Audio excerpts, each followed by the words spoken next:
खिसको।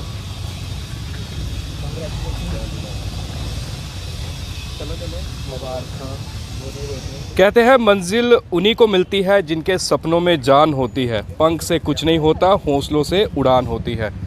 तो दर्शकों, जिस तरह कैमरामैन आदित्य के ज़रिए और मैं आपका जाहिर सी बात आपका दोस्त उत्तीर्ण शर्मा, आप देख रहे हैं पीछे किस तरह से हमारी कठुआ शहर की बेटी रितिका जसरोटिया को उनके जितने भी सपोर्टर्स कह लीजिए, उनके कॉलेज मेट्स कह लीजिए, वो उन्हें हार पहना रहे हैं, उन्हें बुके तक दिया है। और ये किस लिए दिया है, ये सारी बातें पहले तो हम रितिका को शुभकामनाएं देंगे। रितिका, बहुत बहुत शुभकामनाएं आपको। Thank you sir.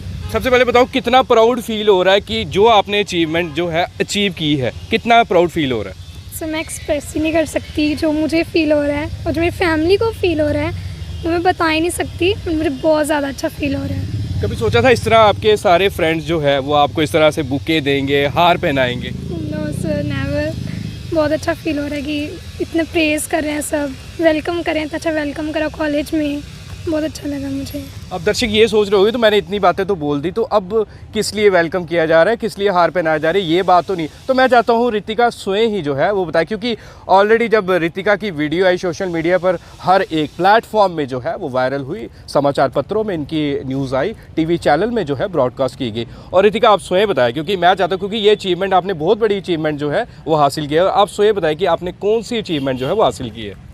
सर मेरी सिलेक्शन हुई थी स्पीच के लिए पार्लियामेंट हाउस में, सेंट्रल हॉल में मैंने स्पीच देनी थी 31 अक्टूबर को। सरदार वल्लभ भाई पटेल जी की जयंती थी उस दिन, नेशनल यूनिटी डे हम सेलिब्रेट करते हैं उस दिन। तो मेरी सिलेक्शन हुई थी पहले कठुआ डिस्ट्रिक्ट लेवल पे, फिर मेरी जम्मू में सिलेक्शन हुई, फिर उसके बाद नेशनल लेवल पे सिलेक्शन हुई, उसके बाद ऑडिशन रखा उन्होंने, उसमें 25 वॉलंटियर्स थे ऑल ओवर इंडिया के, हर एक स्टेट का एक एक। तो उसमें उन्होंने 7 वॉलंटियर्स को चूज़ किया जो एज ए स्पीकर वहाँ पे पार्टिसिपेट करेंगे, तो उसमें मेरा नाम आया, तो बस फिर मैंने वहाँ पे पार्टिसिपेशन दी, स्पीच। हमने ये भी सुना है कि जम्मू कश्मीर यूटी की आप पहली लड़की है जिन्होंने वहाँ पर स्पीच दी है। Yes sir. ये भी एक प्राउड मोमेंट होगी। यस सर, बहुत अच्छा लगा मुझे। तो मतलब कठुआ वालों के लिए, जम्मू वालों के, पूरे जम्मू कश्मीर के लिए ये प्राउड मोमेंट है। पहली बेटी हमारे कठुआ शहर की, बरवाल की रहने वाली रितिका जसरोटिया जिन्होंने वहाँ पर स्पीच दी। अब मुझे बताया, इतने राउंड्स आपने क्लियर किए, कितनी प्रेपरेशन करनी पड़ी इन सब चीज़ों के लिए? प्रिपरेशन तो बहुत करनी पड़ी मुझे, क्योंकि वो अलग ही लेवल था और मेरा फर्स्ट टाइम एक्सपीरियंस था उसके लिए। छोटे मोटे जो स्पीच थी वो तो मैं प्रिपेयर करती थी ऐसे, तो उसके लिए मुझे 7-8 डेज़ पहले ही पता चल चुका था।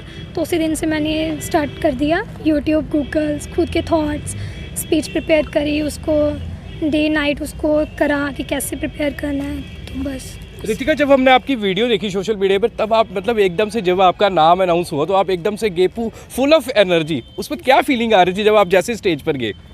फर्स्ट थिंग मेरे माइंड में ये थी कि मेरे हाथ में मेरी यूटी है, JNK है, तो मुझे यही था कि मुझे अपने जम्मू एंड कश्मीर को रिप्रेजेंट करना है। अपने कॉलेज का नाम था, तो NSS यूनिट था बेसिकली वहाँ पे, तो मुझे बहुत अच्छा लगा उसी कॉन्फिडेंस के साथ। तो वही स्पीच मैंने डिलीवर करी और सबको अच्छा लगा, तो मुझे बहुत अच्छा लगा कि मेरी स्पीच काफ़ी अच्छी हुई। मतलब उस वक्त जब स्टेज पे चढ़े, इतने लोग वहाँ पर बैठे हो और JK यूटी को रिप्रेजेंट करना है, थोड़ी घबराहट सी नहीं हो रही थी? घबराहट तो थी, नर्वस थी मैं, पर आगे गए तो सब कुछ हो गया कि नहीं अब देनी है तो अच्छे से देनी है। वो नर्वसनेस दिखी नहीं हमें स्पीच पे पर? यस, वो चली गई थी। क्या थॉट आया जैसे स्पीच देना शुरू की, उस वक्त क्या थॉट था? पहला थॉट क्या था? पहला थॉट यही था कि कहीं भूल ना जाऊँ, कुछ ऐसा ना बोल दूँ कि जो गलत हो जाए, पर भगवान की वजह से सब कुछ अच्छा हो गया और इतनी ज़्यादा ब्लेसिंग्स मिली थी सबकी, तो बहुत अच्छा चला गया। रितिका, कुछ लोग सोचेंगे क्या छोटी सी बात है, यहाँ से ये स्पीच तो हर एक जगह देते रहते हैं, इसमें कोई बड़ी चीज़ तो नहीं है। तो मैं सबसे पहले आप ही के जो आपके सपोर्टर्स कह लीजिए, आपके कॉलेज में, आप बताइए कितनी छोटी बात है, ये कितनी बड़ी बात है? सर ये मैं बोलूँ क्या, अब मैं तो अगर जब इसको मैंने देखा तो मैं चाह रहा था यार ये क्यों गई, मैं क्यों नहीं गया। अच्छा, इतना खुशी महसूस हो रही थी मेरे अंदर। नहीं जेलसी क्यों यार, मैं चाहता था यार मैं जाऊँ इसकी जगह यार, क्योंकि इस जैसे ये घर पहुँची, इसके घर वालों ने स्वागत किया इसका, तो मैं तो चाह रहा था यार मेरे घर वाले मेरा स्वागत करते तो कितना मतलब अंदर से खुशी आ रही थी कि बयान नहीं कर सकता मैं, इतनी खुशी हो रही थी। बाकी हमारे NSS यूनिट ने बहुत सपोर्ट की इस लड़की को, तो अगर इसने NSS ज्वाइन नहीं की होती तो काश ये यहाँ पे ना पहुँच पाती। मैं इससे भी और सभी NSS वॉलंटियर से यही कहना चाहता हूँ, आप अपने टैलेंट को बाहर निकालें। अगर आप बाहर निकालोगे तो तभी कुछ होगा, ऐसे अंदर रखोगे तो कुछ नहीं बनेगा। तो थैंक यू। आज रितिका सिर्फ बेटियों के लिए नहीं, बेटों के लिए भी इंस्पिरेशन बनी है। तो आप कितना इंस्पायर हो रहे हैं रितिका से? मैं यही इंस्पायर हो रहा हूँ कि दीदी इतने बड़े प्लेटफॉर्म पे होके आई है, तो अब हमें भी कुछ करना है आगे जाके। तो बस यही इंस्पायर हुआ मैं इनसे। स्पीच में क्या, हर एक जगह अपना नाम दूंगा, बेस्ट देना पड़ेगा अब हमें भी। दीदी ने इतना बड़ा प्लेटफॉर्म सेट कर दिया हुआ, अब हमें भी आगे आगे बढ़ना पड़ेगा अब। मतलब आप JKUT के पहले लड़के तो नहीं बनना चाहते जो वहाँ जाके स्पीच देंगे? हाँ, मैं बनना भी चाहता हूँ। अब वो तो किस्मत पे और अपने टैलेंट पे हमें अगर भरोसा है तो फिर तो बनूंगा ही बनूंगा। बिल्कुल। अच्छा, स्पीच की अगर बात करूँ तो स्पीच की कुछ लाइनें अगर आपको इस वक्त याद होगी जो हमारे दर्शकों को आप सुनाना चाहेंगे? तो मैं राष्ट्र निर्माण पे बोलना चाहूँगी। न हिंदू की ज़रूरत है न मुसलमान की ज़रूरत है, न हिंदू की ज़रूरत है न मुसलमान की ज़रूरत है, राष्ट्र निर्माण के लिए केवल एक अच्छे इंसान की ज़रूरत है, केवल एक अच्छे इंसान की ज़रूरत। तो एक और लाइन है, करो क्लैप कर लेनी चाहिए। ज़रा सोच कर देखिए, ये पेड़ पौधे और शाखाएं भी परेशान हो जाएं अगर परिंदे भी हिंदू और मुसलमान हो जाएं, अगर परिंदे भी हिंदू और मुसलमान हो जाएं। क्या बात है। रितिका के साथ एक और हमारे बेटी है, पहले अपना नाम बताएं। मेरा नाम शिखा शर्मा है। शिखा, आप मुझे बताएं कि बतौर एक बेटी, दूसरी बेटी जो है वो एक मुकाम हासिल करके आ रही है, अब बेटियों को कितना प्राउड फील हो रहा है? बेटियों को बहुत ज़्यादा प्राउड फील होगा, इनफैक्ट कि उनके घर वालों को बहुत ज़्यादा फील होगा प्राउड। तो मैं इतना ही कहना चाहूँगी कि अगर ये जा सकती है तो बाकी बच्चे क्यों नहीं जा सकते, वो भी जा सकते हैं। उनके अंदर भी एक टैलेंट है, कृपया उनके अपने जो टैलेंट है उनको बाहर निकालो। प्राउड फील होता है, सबको प्राउड फील होता है। एक प्लेटफॉर्म मिलता है हमें वो परफॉर्म करने के लिए, अपना टैलेंट परफॉर्म करने के लिए। तो सभी को अपना टैलेंट दिखाना चाहिए, छुपा के नहीं रखना चाहिए, घबराना नहीं होता। घबराने से क्या होगा, बंदा पीछे रह जाता है। इसीलिए अपना टैलेंट जो है वो आगे दिखाना चाहिए, परफॉर्म करना चाहिए। बिल्कुल। जैसे आपकी फ्रेंड ने ही बोल दी एक बहुत बड़ी बात कि घबराना नहीं चाहिए, आगे बढ़ना चाहिए। अब कुछ लोग, जिस तरह मैंने भी देखा, कठुआ को सोचते पिछड़ा हुआ इलाका है, यहाँ पर क्या है, गाँव के लोग हैं उन्हें कुछ नहीं पता होता। अब आप भी एक गाँव से आते हैं और आप भी एक गाँव की बेटी, यहाँ पर लोग जो है जम्मू तक नहीं पहुँच पाते, पर आप सीधा डायरेक्ट दिल्ली की आपने ट्रेन या फ्लाइट जो भी लेकर पहुँचे। फ्लाइट में गए थे? अच्छा, फ्लाइट में गए थे। तो फिर उसके बाद अब जो लोगों की मानसिकता है अब कहीं ना कहीं बदलेगी। मैं चाहती हूँ कि मैं इंस्पिरेशन बनूँ उन लोगों के लिए जो बेटियों को कम समझते हैं, बेटियों को बाहर नहीं जाने देते पार्टिसिपेट। मैंने देखा है पार्टिसिपेट नहीं करने देते कि नहीं वो क्या कर लेगी बाहर जाके, लड़कों का काम है वो करने दो। पर मेरी फैमिली ने मुझे सपोर्ट करा है, अगर वो भी उनको ऐसे सपोर्ट करें तो वो होगा, क्यों नहीं होगा, वो भी उनका नाम रोशन कर सकती हैं। तो मुझे बहुत अच्छा लगा। मैं यही बोलूँगी कि लड़कियों को भी उतनी सपोर्ट करो जितनी लड़कों को की जाती है। बिल्कुल। और लड़कियां अब तो दर्शकों हमें नहीं लगता कम है, हर जगह कहीं पर इंटरनेशनल अवार्ड मिल रहा है, वहाँ पर हमारी बेटी है। और कठुआ शहर की मैं बात कर रहा हूँ, मैं जम्मू या बाहर दिल्ली की बात नहीं कर रहा, मैं कठुआ की बात कर रहा हूँ। कठुआ की बेटियाँ जो है वो बाहर पहुँच रही है। अभी हाल ही दिनों में आपने देखा इंटरनेशनल अवार्ड भी लेकर आए हैं। और इतना ही नहीं कि स्पोर्ट्स कैटेगरी में जो है जिन्होंने जो है अचीव किया है और नाम रोशन किया है। अब मैं एक और सवाल पूछूंगा, गवर्नमेंट डिग्री कॉलेज की आप कठुआ में पढ़ रहे हैं, अब कौन से सेमेस्टर, कौन से ईयर में है? मैं BSc स्ट्रीम मेडिकल से हूँ और मैं लास्ट ईयर में हूँ। लास्ट ईयर में। अब इसके बाद क्या प्लान्स होंगे, क्योंकि NSS अब आगे भी कंटिन्यू रहेगी? यस सर, NSS ये जो मेरे को ये प्लेटफॉर्म दे रही है। अगर मैं नॉर्मल स्टूडेंट होती तो ये मौका मुझे मिलता ही नहीं। तो NSS always continue, once volunteer always volunteer, तो NSS तो हमेशा रहेगी। रितिका, हम कुछ देर से देखते हैं कि अब जो कॉलेज का प्रशासन है ना वो NSS और NCC को कुछ ज़्यादा सपोर्ट कर रहा है। उनके जो प्रोग्राम्स हो रहे हैं उनके लिए जो है उन्हें पार्टिसिपेशन के लिए अवेयर कर रहा है और मोटिवेट भी कर रहा है। तो क्या देखते हैं, अब पहले इस तरह की चीज़ें जो है कॉलेज में कम होती थी परंतु कम होती थी, अब ज़्यादा क्यों होना शुरू हो चुकी है? अब इस पर कुछ बोलेंगे आप? क्योंकि कंपटीशन बढ़ गया है, कॉलेज में नाम बढ़ गया है। एक बच्चा आए वो आगे जा रहे हैं तो कॉलेज वालों को भी लगता है नहीं हमें सपोर्ट की ज़रूरत है, बच्चों में टैलेंट है, जस्ट एक प्लेटफॉर्म की ज़रूरत है। तो वो कॉलेज हमें प्लेटफॉर्म दे रहे हैं, तो वो भी एक्टिविटीज़ करवा रहे हैं ताकि हमारा बच्चा आगे जाए। तो इन्हीं की वजह से हम वहाँ पे हैं। वहाँ पर कुछ अवार्ड वगैरह मिला आपको? सर्टिफिकेट्स मिले, सर्टिफिकेट, किट मिली। और कैश प्राइज़ कुछ?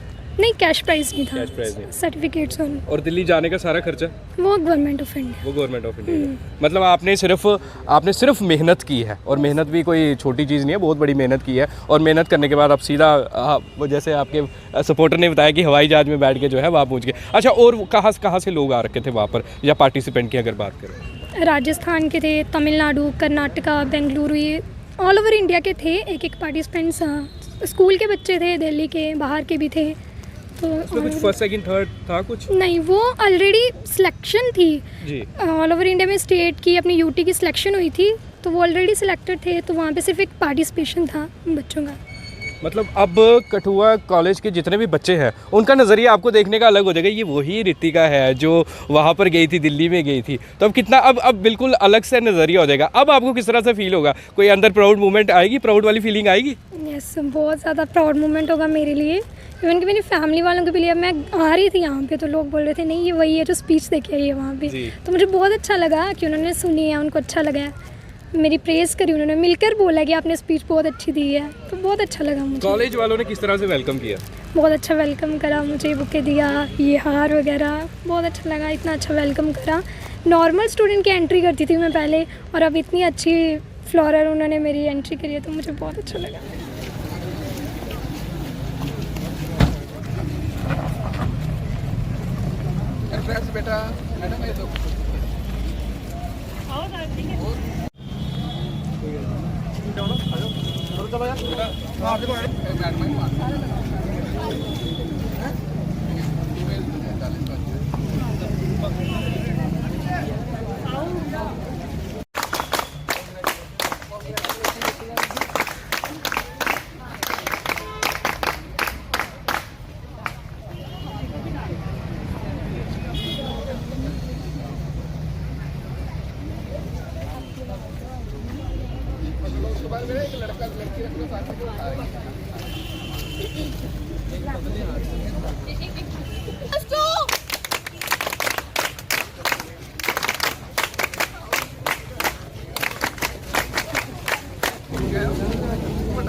अब जिस तरह हम केंद्रीय मंत्री डॉक्टर जितेंद्र सिंह की बात करें, वो भी जो है सपोर्ट करते हैं बेटियों का। आप ही कॉलेज की एक रितंबरा बेटी थी आर्टिस्ट, उसे भी जो है कैश प्राइज़ भी दिया गया था, काफ़ी सपोर्ट किया था। तो उनसे आपकी क्या अपील रहेगी, खासकर सभी बेटियों के लिए अगर हम बात करें तो ये कि प्लेटफॉर्म देते रहें, अपना टैलेंट हम शो करते रहेंगे, मेहनत करते रहेंगे, जस्ट प्लेटफॉर्म की ज़रूरत है, वो यही देंगे तो हम आगे सम्मानित करते रहेंगे अपने प्लेटफॉर्म को, अपनी मेहनत जारी रखेंगे। अंत में बेटियों के लिए क्या संदेश रहेगा आपका? बेटियों को मैं ये बोलूँगी तुम लोग कम नहीं हो, आप लोग भी आगे आओ, आप भी कर सकते हो जो लड़के कर सकते हैं। आजकल की बेटियां तो लड़कों से भी आगे निकल रही हैं, तो मत पीछे रहो, ये जो बेझिझक होके आप आगे आओ, जो भी आप में टैलेंट है वो करो। बिल्कुल। तो दर्शकों, ये थी रितिका जसरोटिया, कॉलेज की ही स्टूडेंट, जिन्होंने जो एनएसएस इकाई की है, जो दिल्ली में गई थी, सरदार वल्लभ भाई पटेल जी की जयंती पर जो है इन्होंने स्पीच दी। और जम्मू कश्मीर यूटी की, मैं बार बार दोहरा रहा हूँ, जम्मू कश्मीर यूटी की पहली बेटी, पहली लड़की, और हमारे कठुआ शहर की बरवाल गाँव की जो है ये बेटी है, और काफ़ी प्राउड मोमेंट है। और ये सारे के सारे जो है यहाँ पर जो इनके सपोर्टर्स हैं यहाँ पर आ चुके हैं। कॉलेज में भी बड़ा अच्छा वेलकम हुआ, और ये सारे के सारे काफ़ी खुश हैं, और इन्होंने यहाँ पर भी आगे ने जो है हार पहनाया, बुके दिए। और मैं तो बस यही कहूँगा, कठुआ अंचल की पूरी टीम जो है एक बार फिर से जो है बेटी रितिका को शुभकामनाएं देगी, और आप सभी को भी कि आपने अपना कीमती वक्त निकाल के हमारी बेटी, हमारी बहन ही है, उसे जो है सम्मानित किया और उसका हौसला बढ़ाया। और हम यही आशा करेंगे आप में से अगला इंटरव्यू आप में से किसी का होगा जो इसी तरह का जो है वो मुकाम हासिल करेगा। आज में एक बार फिर से जो है मैं आदित्य को कहूँगा, आदित्य वाइड एंगल में सभी की एक फोटोग्राफी ले ले, वीडियो भी ले लो, और सब ना रितिका के लिए एनएसएस की क्लैप होती है ना कोई, हाँ वो क्लैप एनएसएस की जो है रितिका के लिए जो है वो कर दी जाए। NSS clap goes to.